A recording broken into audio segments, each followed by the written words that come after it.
Salut, j'en profite de 5 petites minutes de calme pour vous faire une intro. Donc voilà, ça fait hyper longtemps que je veux vous balancer quelques vidéos de la façon dont je me maquille, etc. Parce que je sais qu'il y en a qui galèrent beaucoup et donc bon bah si ça peut vous aider c'est tant mieux. Puis moi ça me fait plaisir, ça me fait passer le temps, on va dire ça comme ça. Donc voilà. Donc on commence de suite par mettre une base hydratante pour moi, donc c'est la Milk. Donc c'est la Hydro Grip et elle est géniale, elle accroche vraiment le maquillage, on le sent fortement. Je prends ensuite donc mon Beauty Blender que je humidifie avec un petit spray, il n'y a que de l'eau dedans. J'applique ensuite directement le fond de teint sur mon visage et puis je viens blender, donc par petit tapotement pour ceux qui ne savent pas, euh, tout simplement jusqu'à ce qu'en fait le fond de teint soit fondu entre guillemets à ma peau.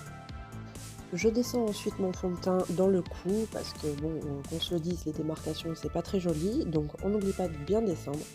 Ensuite, on prend un anti-cerne, on le met un petit peu sous les cernes. Moi, je remonte bien dans le coin parce que c'est vraiment là où c'est le plus foncé. Et je reviens prendre la même éponge et blender de nouveau. Vous remarquerez que j'en mets aussi un petit peu sur ma paupière, donc ça c'est optionnel, mais si vous voulez par exemple mettre un fard par la suite sur vos paupières, ça permet de mieux accrocher si vous n'avez pas de base fait exprès. Ensuite, je reprends toujours la même éponge, mais avec une phase différente. Je prends ma poudre by Terry et j'en mets sur les points que j'ai, qui sont un petit peu plus gras et qui ont un petit peu plus tendance à bouger dans la journée. Donc, plus ou moins là où j'ai mis un peu d'anti-cerne, les ailes du nez, le menton, le front, etc. Donc, je balaye ensuite l'excédent de poudre pour pas que ça fasse un effet flashback.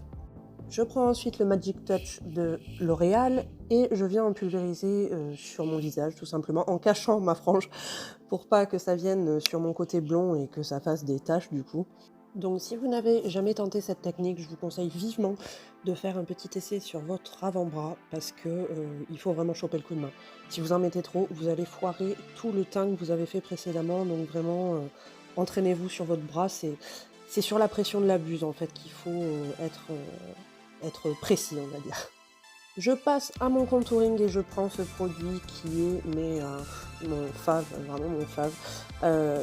C'est donc le Phase Zero, c'est un contour qui est à sous-ton froid et vraiment j'adore. Bref, donc je le mets en fait là où j'ai des creux naturels et à mon double menton parce que évidemment, voilà, ça je peux pas m'en passer. Je fais un petit peu de contouring sur mon nez mais c'est vraiment très très léger.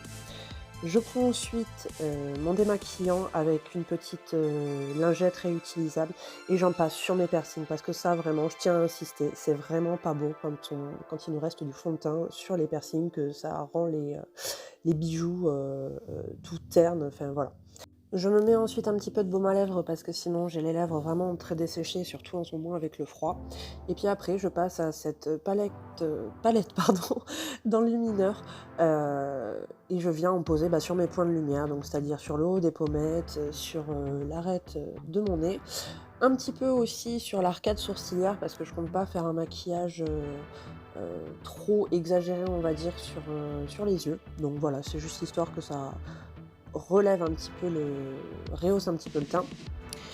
Et puis ensuite je vais m'occuper de mes sourcils, donc je commence toujours par les brosser pour pas qu'il y ait de poudre ou autre qui reste dans les sourcils, parce qu'après si vous mettez ce genre de produit, donc c'est une espèce de lac à sourcils, ça va faire une espèce de pâte blanche qui est vraiment très moche et en plus vous allez pourrir votre produit quand vous allez replonger le pinceau dedans. Donc voilà, on pense à brosser ses sourcils. On va passer ensuite à l'artillerie lourde, c'est-à-dire le recourbe-cils.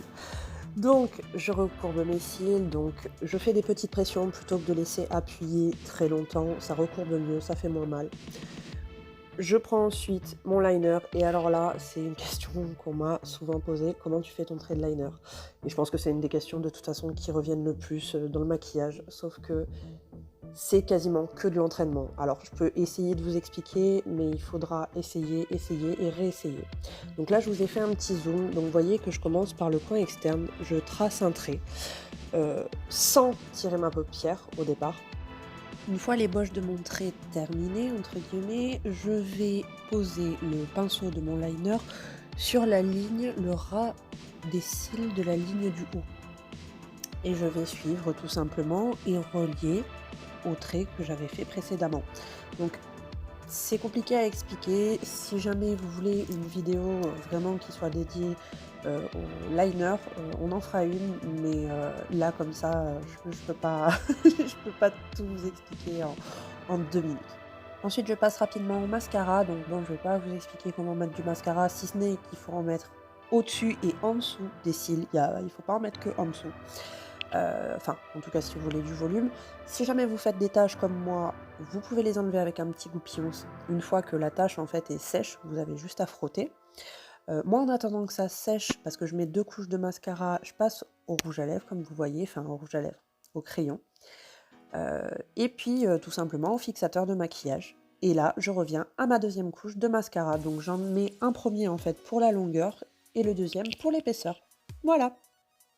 J'espère sincèrement que cette vidéo vous aura plu. En tout cas, moi, ça m'a fait vraiment plaisir de la tourner. Et puis, bah, écoutez, en attendant, laissez-moi des commentaires et je vous dis bye!